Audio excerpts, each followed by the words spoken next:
네, 안녕하십니까. 울프입니다. 오늘은 2021년 5월 10일 롯데케미칼 아침에 픽한 종목입니다. 결론적으로 전년 대비 흑자 전환을 했고요. 대상 공장 정상화로 통해서 흑자 전환을 했다는 내용입니다.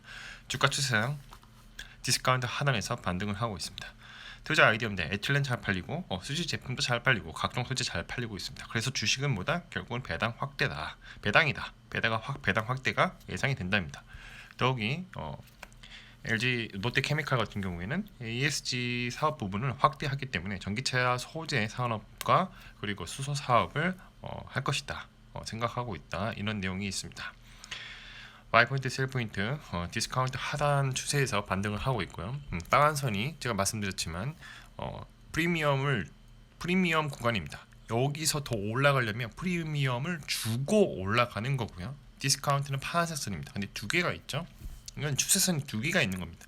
근데 두 개의 파란색 추세선이 모아지는 지점에서 정확하게 강한 반등을 주고 오늘 결과적으로 조금 올랐다가 다시 원래대로 회복을 했습니다만 앞으로도 반등을 했기 때문에 지속적인 우상향 추세가 유지가 될 것이다 라는 생각을 저는 갖고 있고, 지금 매수해도 좀 장기적으로 갖고 가면 나쁘지 않다고 생각합니다. 일단 롯데케미칼은 하나금투에서 윤재성, 하재선님께서 자료 올려주셨고, 컨센을 28%를 상회를 했다. 본격적인 시황 개선으로 전 사업부 실적이 개선됐다. 턴어라운드 완벽했다. 이런 내용입니다. 자, 대표적인 경기 민감주죠. KB증권에서도 관련된 레포트를 내놨어요. 그래서 하반기 화학 제품 가격의 상승을 통한 실적 호전이 재현되었고, 친환경 및 주주 친화 정책 강화를 통한 기업 가치 제고를 하고 있다.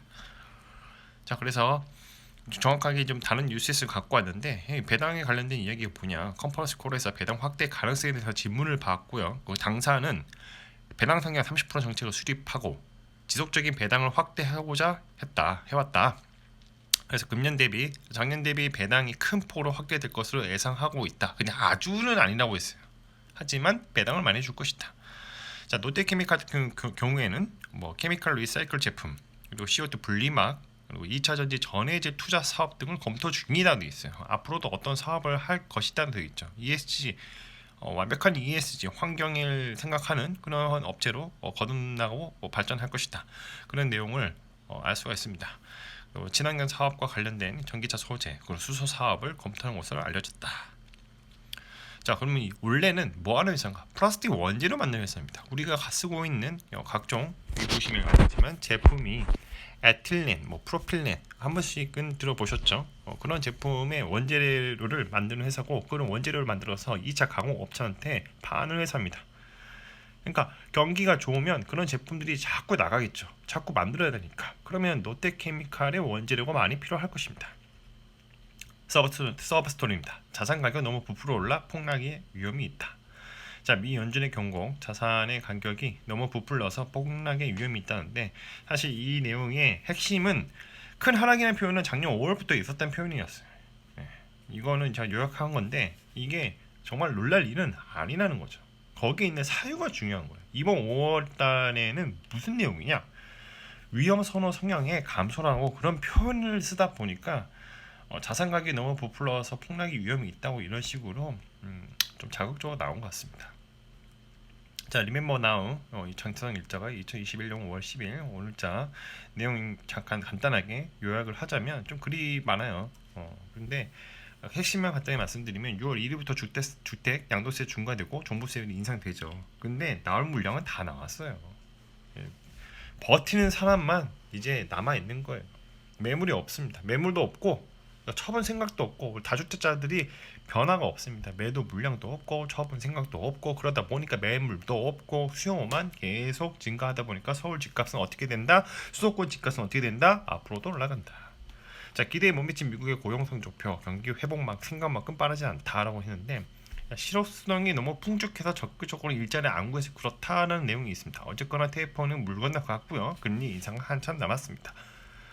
자, 코로나 영향으로 롯데제과와 오리온의 실적이 갈랐다는데, 일단은 롯데제과 카자흐스탄, 미얀마, 파키스탄, 인도 여기 아주 망했죠. 지금 코로나 심각하죠. 근데 오리온 같은 경우에는 중국, 베트남, 러시아 코로나 많이 극복을 했습니다. 그렇기 때문에 코로나 영향에 따라서 오리온의 실적이 좋았다. 패션업계 삼국지 관련된 내용이 있었고 식량 가격 11연속 상승 중 경기 회복세를 타고 있고 운송비가 급증했으며 공급망 교란이 있었으며 그리고 구인난 인건비가 상승을 해서 식량 가격이 올라오고 있다. 다음 내용으로 크게 뭐 볼 건 없는데 페드의 2인자 양적 완화 유지를 하고 있고 카카오 1분기 최고 실적이며 옐런은 경제 회복 지속 중이며 중국의 3대 통신사가 뉴욕 증시 상패 확정당했습니다. 중국 애들은 개인적으로 중국을 너무 싫어하고요. 별로 좋아하지는 않고 상패 당해 맞는 거예요. 자, 2021년 이 출처가 잘못됐는데 하여튼 뭐 장전 새벽 리마인드를 하자면 일단은 정치 테마주가 좀 돌고 있죠.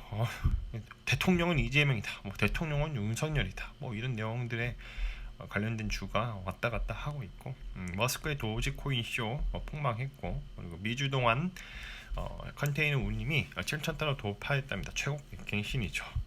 HMM 39 항차도 만선 그리고 경부고속도 지하화 순항을 할까 23조의 공사비와 안전 문제는 어떻게 할 것인가 이거는 뭐 이제 대대적인 사업이 될 수도 있습니다. 아마 이거 가지고 이제 정치 테마로 좀 무기일 수도 있죠. 특수건설이 아마 관련된 수혜주로 알고 있습니다.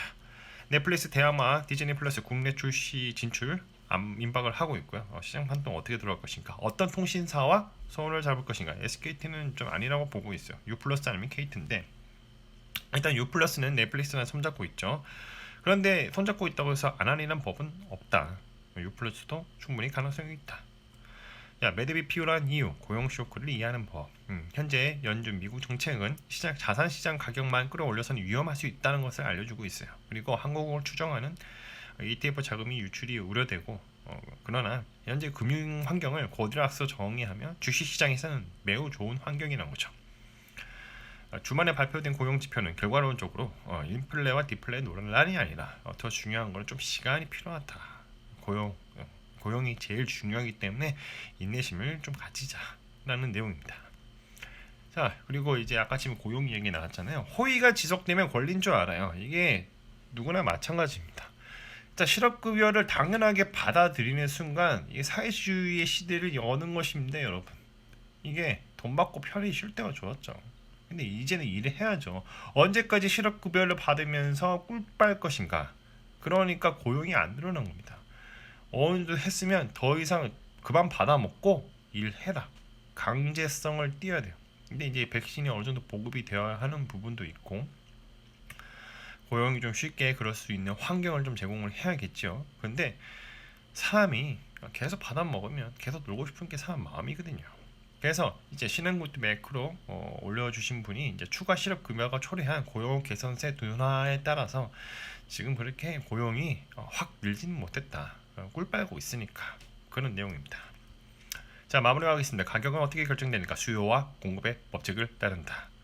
자, 펀더멘탈을 따라서 주가가 이동하기 시작하는데 거기서 만약에 어떤 뉴스나 호재거리 그리고 뭐 공시 이런 게 발생했습니다. 그럴 때 리얼 옵션의 가치가 반영이 시작되는 거죠.